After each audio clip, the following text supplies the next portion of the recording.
बिस्मिल्लाहिर्रहमानिर्रहीम। अस्सलाम वालेकुम। क्या हाल है? तबीयत से ठीक है? Welcome back my YouTube channel Jatti the life है। आज जुड़े रहा है जट्टी आज जरा ना बाहर रूदी वधी है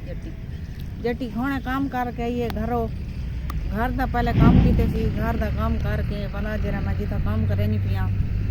उता तकरीबन मैं को 10,000 तनख्वाह मिलती है ते मैं अपने बाले वास्ते मतलब कि रोज़ी करानी बैठिया उता ये कपड़े धोनिया ते बर्तन भी धोनिया ते झाड़ू भी देनी 10,000 है। इतना महंगाई दे दौर है तनख्वाह इतना घाटे काम इतना ज़्यादा होने ते बर्तन डिठे करो पूरा मतलब कि इो भरिया पैरां दे ड्रम भरिया पैरां दे बर्तन का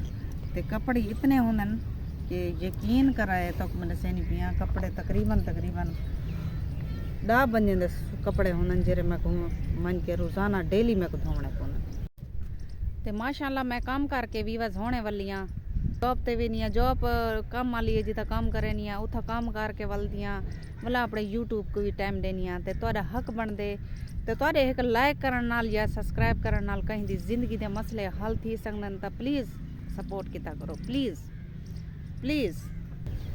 ते बहरहाल अल्लाह खैर करे ते उम्मीद करनी है मेरे सारे भेणी बिरा खैर खैरियत नाल होसन अल्लाह पाक उनको हमेशा हंसदा मुस्कुरांदा रखे और हमेशा सलामत रखे ते ये नेक दुआ दे नाल आज दा व्लॉग करने स्टार्ट ते मैं करी जट्टी जो हाँ वाला शहर दा विजिट किवें करवावां मैं ये गाँव दा ही विजिट करवावणे तो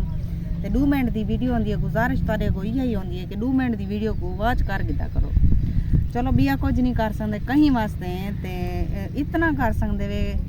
इन वक्त कहीं को सपोर्ट कर सकते वे कहीं दे मुश्किल हालात इतना पकड़ सकते वे कहीं दी वीडियो डिठी चा करो कुछ नहीं दिना देखण नाल वॉच कीती चा करो वीडियो को बाकी अल्लाह तो को हमेशा सलामत रखे खुश रखे ते कितनी मिनट दी थई जाऊं देखा 1 मिनट 47 सेकंड ये 2 मिनट दी वीडियो इंदे ते पेंदरा ने है ते 2 मिनट थी वजन ते बाद तो सब बंद कर दी लाइक कर गिदा करो वीडियो को ते जितना थी संगे सपोर्ट किता करो बाकी अल्लाह तो को सलामत रखे जिवें हमेशा दुआ करनी है बाकी तुहाडे एक सब्सक्राइब करन नाल ते लाइक करन नाल कहीं दी जिंदगी दे मसले हल थी सकदन तां प्लीज़ सपोर्ट किता करो प्लीज़ बस